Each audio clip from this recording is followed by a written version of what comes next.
Então, continuando a segunda parte da nossa aula, só voltando lá para o nosso fórum, eu quero lembrar vocês que a última data de postagem daquele do Mercador de Veneza vai ser no dia 24 de maio, tá? Por quê? Porque nesse dia nós teremos uma live de debate que vai compor essa nota da segunda TA. Então, esse trabalho ele tem duas etapas. A primeira é a postagem dele escrita no fórum, que seria até o dia 24, porque no dia 24 à noite nós faremos o debate do livro, tá bom? Pessoal, então, voltando aqui nosso tema na questão da resolução. A gente falou lá, estávamos falando da inexecução voluntária, que decorre do comportamento culposo. E existem duas situações dessa inexecução voluntária possível acontecer. A primeira seria nos contratos de execução instantânea. Quando o contrato é de execução instantânea, o próprio nome já fala, ele executa de uma vez, ele não admite etapas dessa execução. Vou dar um exemplo.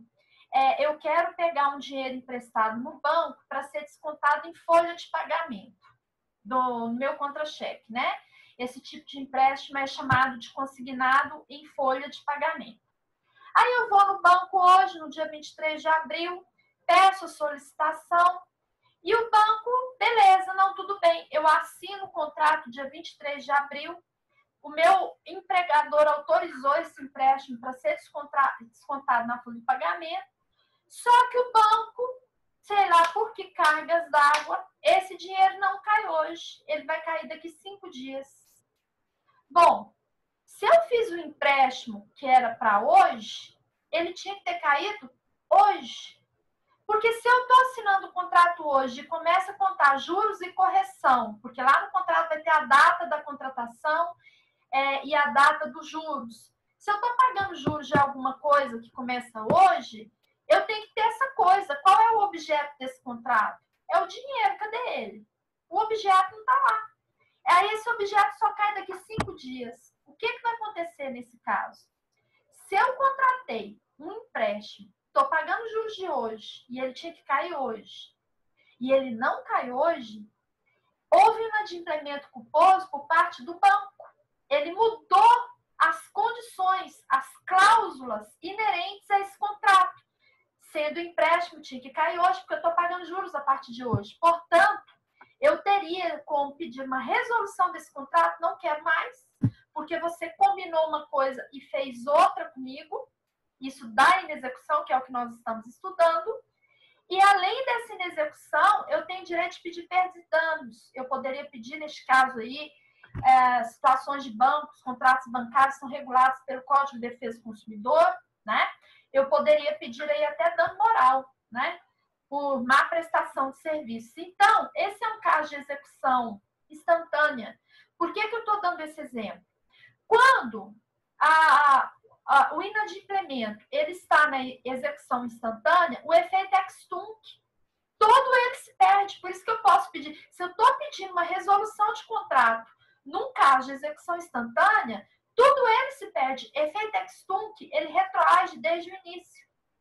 E aí eu tenho como pedir perdas e danos, etc. Agora, se o contrato for de trato sucessivo, que é aquele mês a mês, ou por meio de parcela, ou porque ele se perfaz mês a mês, logicamente o que foi prestado não tem como retroagir. Já foi. Imagina que eu contratei uma coisa, um plano X com a NET, que eu acho que até cobrei isso no trabalho de vocês. Eu contratei um plano X com a NET por R$90. 3 meses ela está me cobrando R$90 o plano X. No 4º mês eu percebo que ela começou a me cobrar R$100. E aí eu peço fatura que nunca vem, resolvo olhar uma fatura, dou um jeito de Sherlock Holmes descobrir essa fatura e vejo que ela está me cobrando o plano Y. Eu contratei o plano X? Foi. Eu contratei o Y? Não. Então, tem como eu voltar desde o início? Pedir para ela, vou te devolver o serviço que você me prestou, eu quero resolver esse contrato, devolvo o serviço que você me prestou e a gente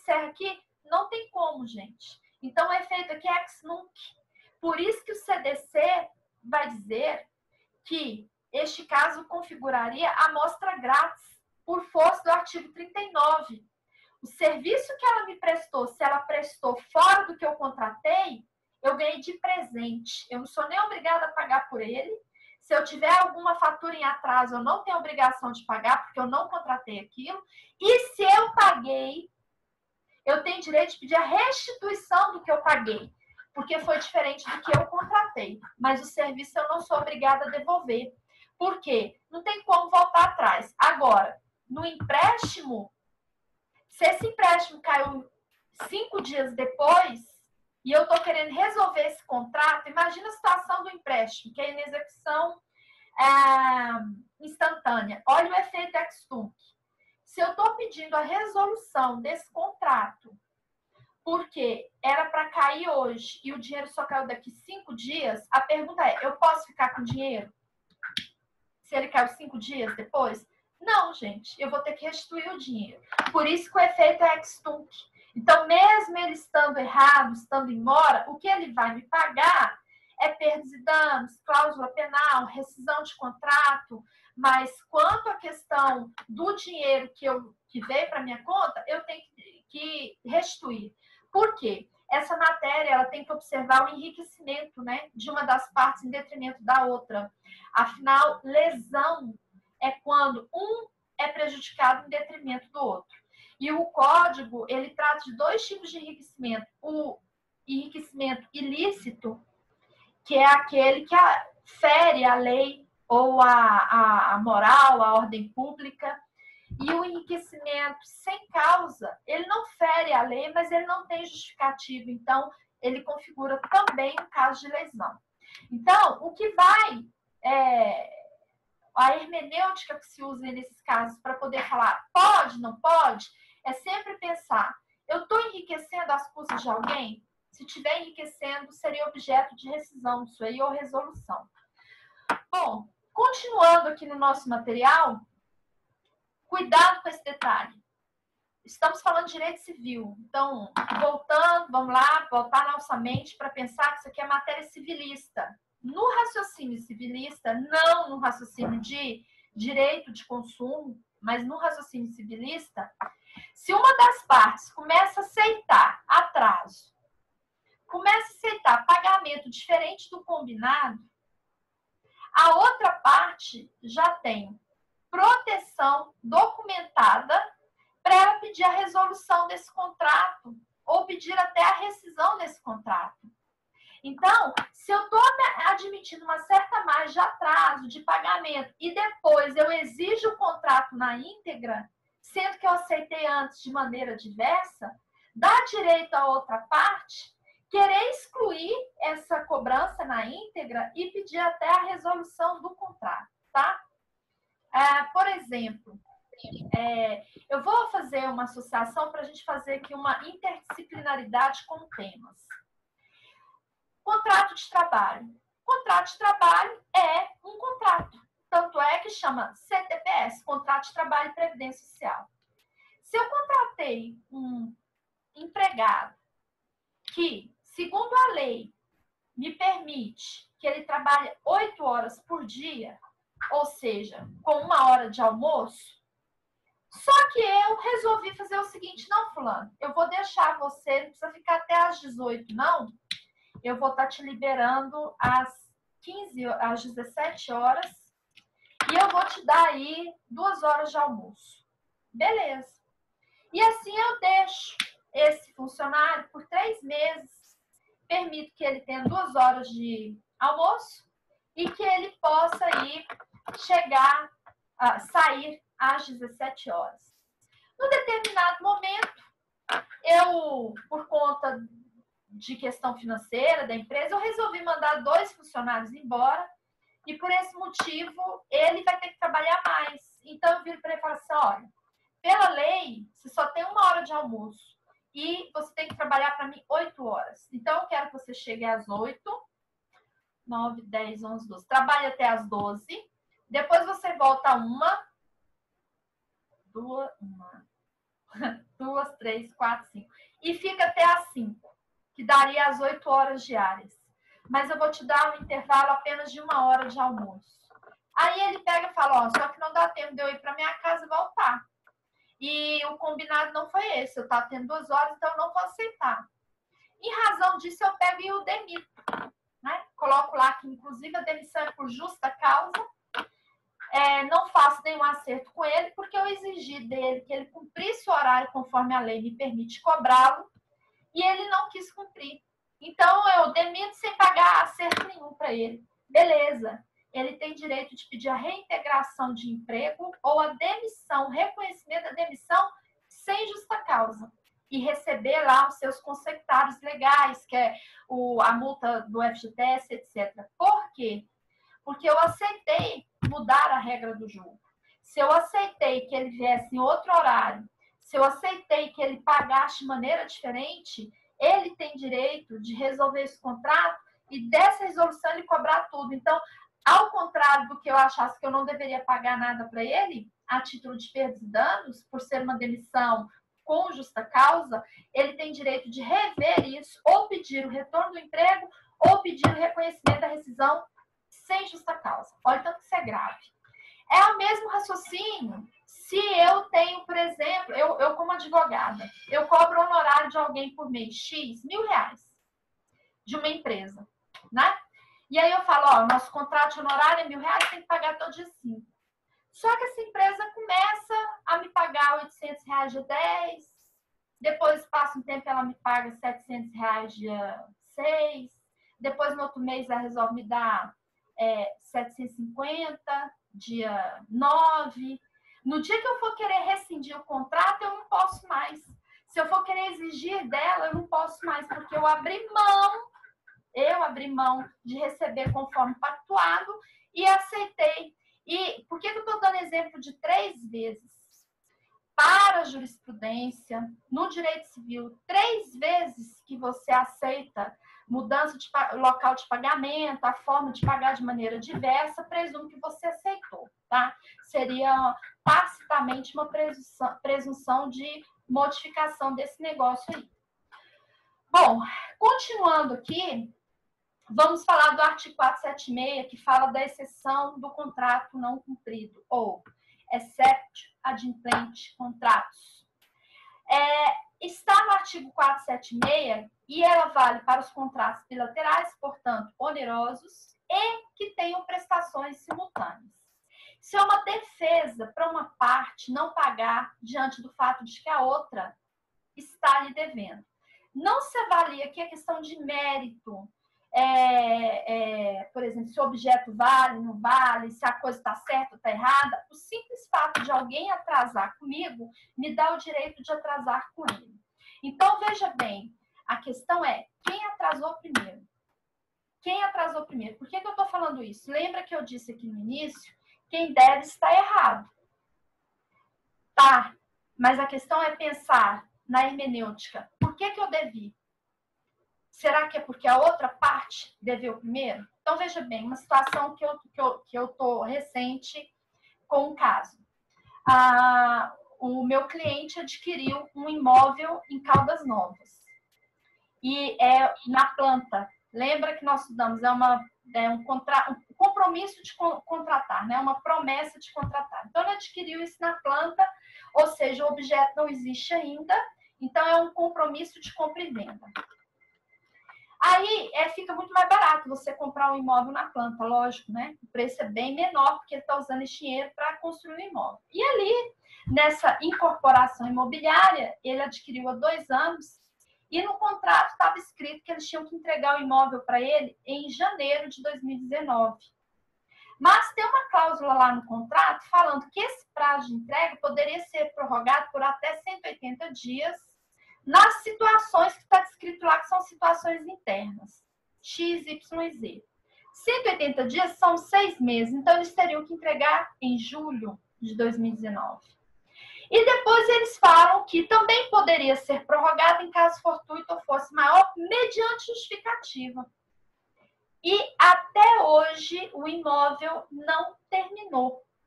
Não terminou e eles nunca o notificaram avisando por que não terminou, etc. E ele atrasou 3 parcelas desse imóvel, porque ele ficou entre pagar o aluguel dele e continuar pagando esse imóvel lá.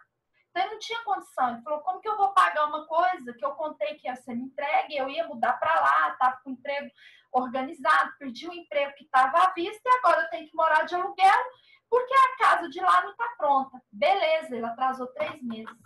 Ele recebeu uma notificação da construtora falando que ele tinha um prazo tanto para pagar, sob pena de rescisão do contrato, de resolver o contrato dele, que é exatamente isso aqui. Ele ainda tinha que pagar juro, correção monetária e tudo, por uma coisa que ele não deu causa. Qual que é a nossa defesa agora? Veja bem, quando eu falo quem atrasa, então tem 2 defesas. Se eu estou inadimplente, ou eu provo que o inadimplemento também teria ocorrido com o credor, que é aquele exemplo do gado que eu dei, ou então eu provo que o credor é que atrasou primeiro e que me levou a atrasar, que é o 476, que é a nossa defesa. Então, nesse caso, ele vai ter direito até dano moral de ser cobrado por uma coisa que ele não deu causa. E eles vão ter que pagar o aluguel dele desde esse período, que é o que eu vou cobrar, que é o lucro cessante, né, que está aí dentro das perdas e danos, desde quando eles deveriam ter entregue nos 6 meses seguintes, que seria julho até hoje, eles vão ter que pagar o aluguel dele em dobro. E mais a restituição de descumprimento de contrato, que é multa, cláusula, etc. Então, veja bem o que eu estou dizendo, presta atenção. Qual é o efeito jurídico de uma resolução de contratos? Professora, o que acontece quando resolve um contrato? Quando a parte quer resolução de contratos? As duas voltam ao status quo antes. Ou status quo ante, ou seja, situação jurídica anterior. Se eu peço resolução de contrato para esse meu cliente, ele está dizendo o seguinte: te devolvo o imóvel, não quero mais, quero meu dinheiro, e junto com o meu dinheiro, todos os conceptários legais, multa, juro, correção, tudo que você está me devendo, que você me levou ao prejuízo em razão do seu descumprimento. É isso. Então, resolver é as partes voltar ao estado anterior, a situação anterior desse contrato. Outra situação para a gente dar de exemplo. Eu moro de aluguel na casa do Pedro e tem 3 meses que eu estou em atraso desse aluguel. Aí o Pedro vai pedir a resolução desse contrato. E essa resolução, na matéria de locação, tem um nome específico, chama despejo. O que é a ação de despejo? A ação de despejo é uma ação de resolução. E qual que é a motivação dessa resolução? Porque eu estou com inadimplemento voluntário. Por isso que ele está pedindo a resolução. Eu estou em mora por 3 meses. Qual é o resultado jurídico disso? O que eu quero dizer com resolução nesse caso? Priscila, você sai do imóvel e o Pedro volta a ter o imóvel. Então, Priscila, você volta à condição anterior desse contrato, que era não morar nesse imóvel, e o Pedro volta à situação anterior de ter esse imóvel de volta, certo? Esse é o efeito jurídico disso aí. Só que, nessa resolução decorrente de mora, ela tem aí essa cláusula penal, multa rescisória, etc. Só tem um detalhe que eu me adiantei, vocês vão estudar essa matéria especificamente em direito administrativo, por conta da autonomia da vontade, as partes podem pactuar e contratar o que quiser, desde que não fira a lei, a moral e os bons costumes. Portanto, por isso que a gente diz que o contrato é lei entre as partes, porque o princípio fundamental do contrato é a parte sunt servanda. Então, é permitido às partes abrirem mão da parte sunt servanda, abrirem mão da exceção do contrato não cumprido. Os contratos administrativos, que são matéria de ordem pública, quando eu faço um contrato com a administração pública, mesmo que ela não me pague, eu sou obrigada a continuar com a prestação daquele serviço. Por quê? Porque todo serviço que é voltado para o público é público. E um princípio do serviço público é continuidade, ele não pode ser interrompido. Inclusive, por essa questão, como um princípio basilar do serviço público é a sua continuidade, que ele não pode ser interrompido, é por conta desse princípio constitucional é que se questiona a interrupção da água e da luz, porque são serviços públicos, portanto, não poderiam ser interrompidos à luz da Constituição Federal e deste princípio, mesmo no caso da mora de não pagamento desses serviços, né? Mas aí foi criada uma lei específica que cuida dessa matéria e autorizou. Bom, enfim. Então, e eu posso ter no contrato uma cláusula também em que eu abro mão de aplicar a exceção do contrato não cumprido. Lembrando que essa cláusula não valeria nos contratos de consumo, porque o consumidor é sempre vulnerável e a lei o protege, mesmo que ele assine, abrindo mão de um direito que ele teria, ele tem como pedir a nulidade desta cláusula por ser considerada leonina, abusiva, porque fere o Código de Defesa do Consumidor, tá bom? Eu vou ver o chat aqui, qual é a pergunta? É permitido às partes abrir mão de quê, professora? Não consegui entender.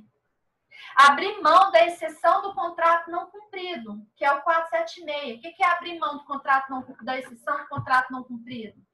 Eu continuo pagando mesmo que você não cumpra a sua parte. Imagina que eu compre um carro de você e você me faz um contrato e eu não tenho cuidado de ler o contrato e tem uma cláusula assim, escrito que eu abro mão do 476 do Código Civil. E aí, eu comprei esse carro de você, né? O exemplo que eu... vou mudar o exemplo, que eu já me perdi aqui. Eu vendi um carro para você, certo? E eu não vi que você fez um contrato falando que não caberia exceção do contrato não cumprido e eu assinei. E aí você não me paga 3 parcelas desse carro. A princípio, pela exceção do contrato não cumprido, eu teria como não te entregar esse carro se eu ainda não te entreguei, porque você não me pagou. Mas se eu assinei essa cláusula, eu sou obrigada a te entregar esse carro e eu teria que te cobrar de outra forma por esse valor que está em atraso. Isso é que é a exceção do contrato não cumprido, tá? Ou seja, se uma parte não cumpre a dela, me dá o direito de não cumprir a minha. Imagina que você compra um guarda-roupa na loja X em 5 vezes. E a primeira parcela vence 15 dias depois. E a loja ficou de te entregar esse guarda-roupa em 20 dias. E aí você não pagou a parcela que venceu em 15 dias. Dá o direito à loja não te entregar esse guarda-roupa. É isso que eu estou dizendo. Então, quando uma não cumpre, dá o direito à outra não cumprir. Tá bom? Bem, tendo terminado aqui essa questão da exceção do contrato não cumprido, nós temos a garantia de execução da obrigação a prazo. O que é essa garantia de execução de obrigação a prazo?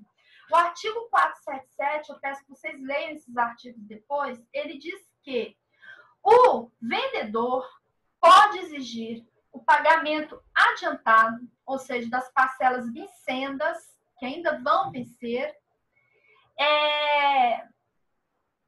ou exigir um calção se ele tiver provas de que o devedor deve na praça, é inadimplente.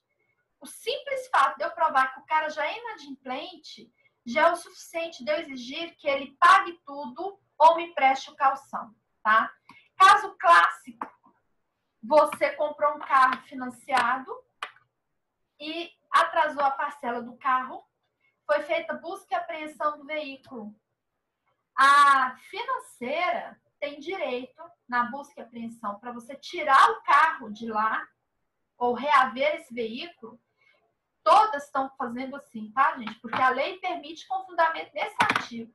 Ela pode te exigir o seguinte: faltam 30 parcelas ainda. Eu só te devolvo o carro depois que você pagar as que não venceram ainda, tá?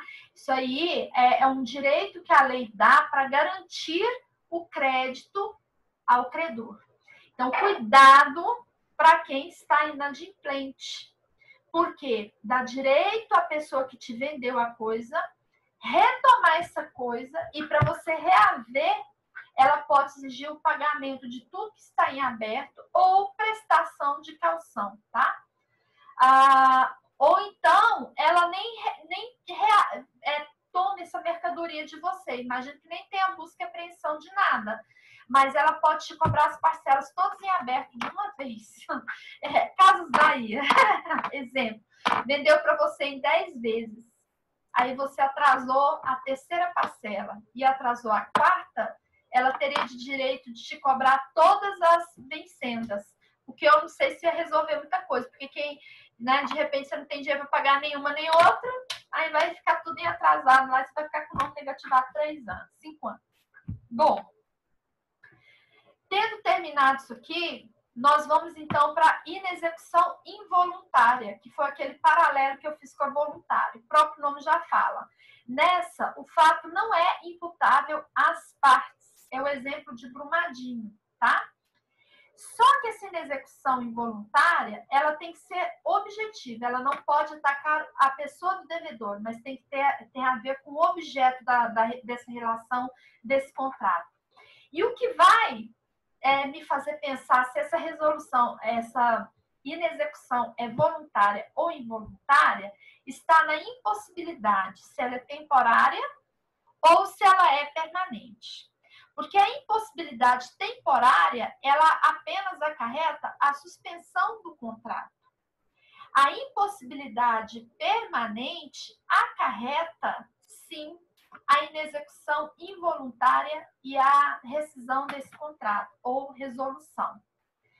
E outro detalhe, a mera dificuldade, ainda que de ordem econômica, não é suficiente para dar uma resolução de um contrato, tá? Exceto se caracterizar onerosidade excessiva. O inadimplente, nesse caso, ele não fica responsável pelo pagamento de perdas e danos, é só isso. Mas ele é obrigado a ressarcir aquilo que ele se obrigou, né, antes desse evento que aconteceu. E se ele se obrigar no contrato a assumir, mesmo caso fortuito forçado maior, logicamente ele vai ter que assumir, mas caso contrário, não. Vamos então aqui na prática, né? E só fechando aqui, a resolução ela opera de pleno direito e a sentença do juiz tem natureza declaratória, que é qual? Voltar as partes ao estado anterior, que é o objeto da resolução. Vamos aqui no exemplo. Eu tenho...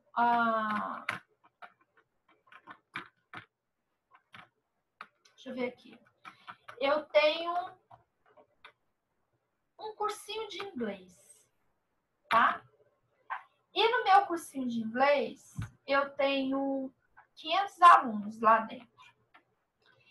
E estou prestando meu serviço, esses alunos me pagam um valor mensal. E acontece que houve um terremoto. E nesse terremoto, o cursinho de inglês foi para dentro do trem. Só que o terremoto não afetou só meu cursinho de inglês, mas também o bairro ali onde vários desses alunos moravam. Como eu não tenho mais o local, então não foi algo que afetou Priscila, mas foi objeto da minha prestação de serviço, eu não tenho mais como continuar com esse contrato que eu tinha com eles. Então, eles tiveram que parar no meio do semestre o tal do cursinho de inglês, porque o cursinho não existe mais. Veja bem, a causa não é temporária, foi uma causa definitiva. E aí, quem interrompeu o contrato foram os alunos ou fui eu? Indiretamente fui eu, porque o cursinho não existe mais onde eu possa dar essa aula, certo? Esses alunos, aí eu teria direito de pedir uma resolução desse contrato, porque eu não tenho mais como continuar com essa prestação de serviço. O que eu recebi é direito meu, porque senão causa enriquecimento. Lembra que o liame desse contrato é o enriquecimento aí de uma das partes em detrimento da outra. Então, o que eu recebi está recebido, só que por essa resolução eu não vou pagar perdas e danos, multa rescisória, porque eu não dei causa a essa multa rescisória, cláusula penal, nem nada. Então, eles não teriam direito de cobrar de mim, por exemplo, eu estou faltando só um semestre para terminar o curso de inglês, eu fui prejudicado porque a Priscila não vai continuar com os serviços, eu preciso terminar o livro, eu fui prejudicado na conclusão do meu curso. Infelizmente, ele não teria direito de reclamar, porque esse fato foi um fato definitivo. Agora, eu também poderia só suspender esse contrato. Se, por exemplo, fosse algo que não acarretou, imagina que acabou a internet no mundo, misericórdia. Imagina que teve uma pane e aí fica sem internet durante 3 meses. E eu não posso continuar esse curso de inglês que eu uso muito a sala virtual. E aí a pessoa quer me processar falando que ela foi prejudicada no estudo, que ela tinha um emprego à vista, que é a perda de uma chance, e esse emprego dependia desse diploma que estava previsto para ele tirar no final de junho, com a conclusão do seu curso, e ele foi impedido, perdeu a chance do emprego, tem provas de tudo isso, porque o cursinho não continuou. Ué, eu não tenho culpa disso. A minha inexecução também continua sendo involuntária. Então, eu posso resolver o contrato, mas eu não vou pagar aí perdas e danos, tá? A menos que, volto a repetir, que está lá no artigo 393 e 399 do Código Civil, se eu assumir os prejuízos resultantes do caso fortuito da força maior. Lembre que força maior é algo imprevisível. Caso fortuito é algo que se prevê, mas não se espera. Então, ele é inesperado. Eu não sei quando vai acontecer, tá? Pessoal, eu recebi aqui um aviso de que falta aí, se não me engano, 8 minutos para a nossa aula acabar. Eu vou resumir a onerosidade excessiva, então, e a gente retoma onerosidade excessiva na próxima aula. Peço para vocês lerem os artigos, o material e a doutrina, tá? Para quando for na próxima aula, vocês terem as dúvidas e a gente conseguir resolver bem essas dúvidas. Quando é que eu tenho onerosidade excessiva? Então, falamos lá da inexecução involuntária, em que a parte rescinde o contrato sem culpa, ninguém paga nada. Onerosidade excessiva, o fundamento dela é a cláusula rebus sic stantibus. Ela me dá duas possibilidades. Ou eu resolvo o contrato, vocês já sabem o efeito jurídico, as partes voltam ao status quo ante, e cada uma arca com prejuízo da outra. Ou então, eu reviso esse contrato. Aliás, tem um artigo que eu faço questão de ler, que é o 479. A intenção do legislador na onerosidade excessiva é a revisão. A prioridade é revisar ao invés de resolver. Até por uma questão de manter o contrato, né? A ideia é a manutenção desse negócio jurídico, porque ele tem que garantir às partes uma segurança jurídica. Então, vamos lá. 479. A resolução poderá ser evitada, oferecendo-se o réu a modificar equitativamente as condições do contrato. Então, a preferência judicial é que ela seja evitada, desde que, e se o réu puder oferecer mudanças nesse contrato para manutenção negocial. Afinal de contas, o que mantém a vida na sociedade capitalista são os negócios. Se os negócios forem rescindidos, tudo vai por água abaixo, né? Bom, então vamos lá. Quais são os requisitos para eu ter a onerosidade excessiva? Para pedir ou resolução ou uma revisional. Primeiro, o contrato tem que ser comutativo. As partes sabem das suas obrigações. Ele não pode ser aleatório. Que é, regra, contrato de compra e venda, contrato de locação são comutativos. De trato sucessivo, parcelas ou de execução diferida. Não é parcelado, mas eu deixei você me pagar tudo de uma vez no dia 15 de julho. Beleza, execução diferida. Até lá, até eu pagar dia 15 de julho, se aconteceu uma dessas situações, eu tenho como pedir ou resolução ou revisional. Beleza. O contrato, eu tenho que provar, para eu pedir um ou outro caso, que houve uma modificação na situação de fato que me levou a contratar. Eu contratei com você, comprei o seu carro, porque na época era assim, assim, assim. Só que agora não é mais. Então, na época que eu fiz o negócio com você, eu tinha uma expectativa de cumpri-lo dentro da minha realidade. E veja bem, cuidado com essa expressão que eu estou usando. Minha realidade, veja bem, essa revisional ou resolução por onerosidade excessiva não pode ser subjetiva. Tem que ser um fato de caráter geral. Lembra do exemplo que eu dei, que não ataca só a mim, ataca você também, que é o credor. Tem que atacar os dois para eu pedir isso aqui. Bom, então, eu tenho uma modificação de fato que atacou essa equação econômica, esse equilíbrio econômico desse contrato. Então, eu estou ficando demasiadamente prejudicada financeiramente em decorrência desse fato extraordinário. Por que é extraordinário? É fora da ordem, fora do nosso controle. E esse fato extraordinário, se eu continuar mantendo o que era antes desse fato extraordinário, que quando eu contratei com você estava tudo bem, se eu insistir em manter isso, eu vou ser lesada em detrimento de você. Isso é onerosidade excessiva. Uma das partes, para tentar manter essa relação negocial, ela é muito prejudicada financeiramente. Isso beira a lesão e ela não consegue manter esse equilíbrio econômico, são as palavras-chave aí.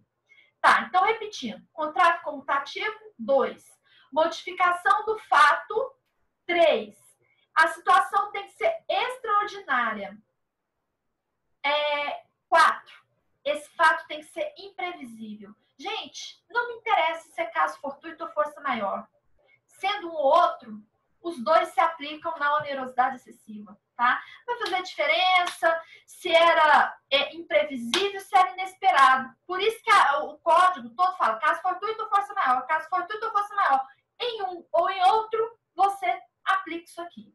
Eles são imprevisíveis. Não tinha como imaginar que isso ia acontecer. Tem que ser um evento prejudicial. Em razão desse evento, é que eu tive prejuízo na minha vida financeira. E aí você tem que provar um nexo. O que é nexo? Ligação. Você tem que provar que foi esse evento que causou prejuízo na sua vida financeira. Se você não provar que esse evento te fez diminuir o seu salário, perder o emprego, de onde vem a sua fonte de renda que você usa para pagar a pessoa. Por exemplo, a minha fonte de renda que eu uso para pagar meus credores é o meu salário. Mentira. Basicamente é. Só que, em decorrência de um evento X, meu salário foi reduzido à metade, eu tenho como provar isso. Então, por conta dessa redução causada depois desse evento, eu tenho como provar que eu não tenho como manter o que eu mantinha. Beleza. Outro, esse evento tem que ser caráter geral, portanto, ele não pode atacar só Priscila. Aquilo que eu falei, não é uma coisa que me afeta, é uma coisa que afeta o coletivo. Ou seja, ataca a Priscila, mas ataca o credor também. E essa equação econômico-financeira ficou então desequilibrada entre mim e a outra pessoa para quem eu devo. Porque como meu salário reduziu, eu não consigo continuar mantendo esse valor que eu tinha pactuado no início, antes desse evento extraordinário. E aí, o que você pode pedir para o juiz? Ou eu quero resolver, você já sabe o que é resolução, né? Resolução. Quero acabar com esse contrato, não pago nem um centavo de multa contratual por rescisão, nem cláusula penal, nem nada. Segunda opção, eu quero a revisional. O que é revisional? Eu quero manter o contrato, porque eu preciso dele, mas eu quero manter pagando menos, para eu ter condição de continuar com esse contrato. Muitas pessoas preferem a revisional, porque ela não quer perder aquilo que ela pactuou, né? Então, resumidamente é isso, gente. Eu peço que vocês leiam com muito carinho, porque muitas situações que a gente vive nessa época aí do Covid-19 não são situações de inexecução involuntária, são situações de onerosidade excessiva, tá? Por quê? Lembra que a resolução dá por 3 casos. Voluntária, quando você deve sem justificar, involuntária, que vem de caso fortuito, força